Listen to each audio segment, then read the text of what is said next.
Tā tālāk mēs tātad šādam te cilvēkam, topošiem uzņēmējiem, piedāvājam veselu kompleksu, atbalsta līniju, iepazīstinam viņu ar to un sakam, šeit ir galā tā tava zvaigzne, tas tavs uzņēmums. Un tā tava tālāk izglītība var sastāvēt gan no regulārām individuālām konsultācijām pie mūsu speciālista. Tālāk speciālists jau piedāvā atbilstošus kursus. Tālāk kursi, tā ir lieta, kurā tu gūsti tādas noteiktas pamatzināšanas un informāciju, un tālāk atkal pamīšus regulāri redzes loka paplašināšanai un vienkārši informācijai. Mēs piedāvājam regulārus tādus tematiskus seminārus. Ja? Tātad nemitīgi ir jāsaprot, ka tā mūža izglītība ir nepārtraukta, un ja tu vēlies tagad sasniegt savu rezultātu, tas nenozīmē, ka tu šeit kaut ko iemācīsies, viss durvis aizvērš šai iestādēm, tālāk būs uzņēmējs.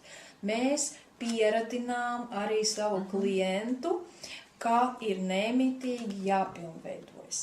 Bet, lai viņu varētu pieradināt, viņam šeit ir jāsaņem ļoti kvalitatīvs pakalpojums. Tad vairs nav problēma. Viņš vienmēr atsaucās. Jo viņš zina, es atnākšu, mēs zinām, cik mums visiem ir grūti atnākt, vai ne? Mums atrodam dažādas, mēs saprotam, ka vajag, bet šoreiz nē, un tā tālāk, bet, ja ir tas cilvēks, tavs speciālists, kurš šeit tevi ir pirmos soļus iemācījies, kuram rūp, man speciālistiem rūp klienta tālākā izaugsme, klients to jūt, un viņš saņem šo informāciju, viņš atsaucās. Un galvenais, kad viņš ir atsaucies, atlicis visas savas lietas, un pēc kārtējā semināra viņš saka, paldies, ka jūs mani uzaicināt, atkal bija to vērts. Ja?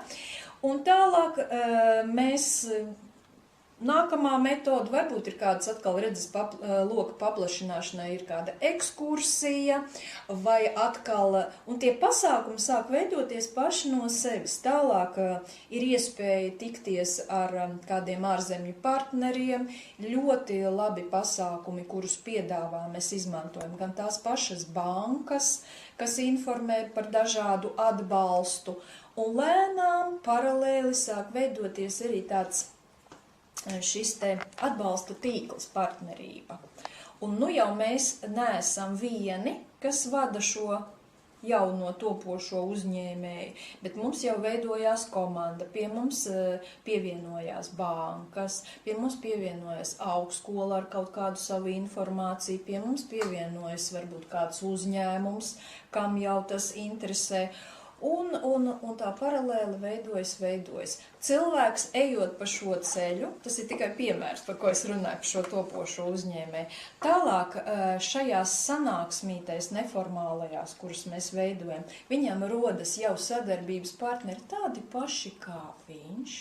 Viņš iedrošinās, viņš rada kontaktus un vēl tāds ļoti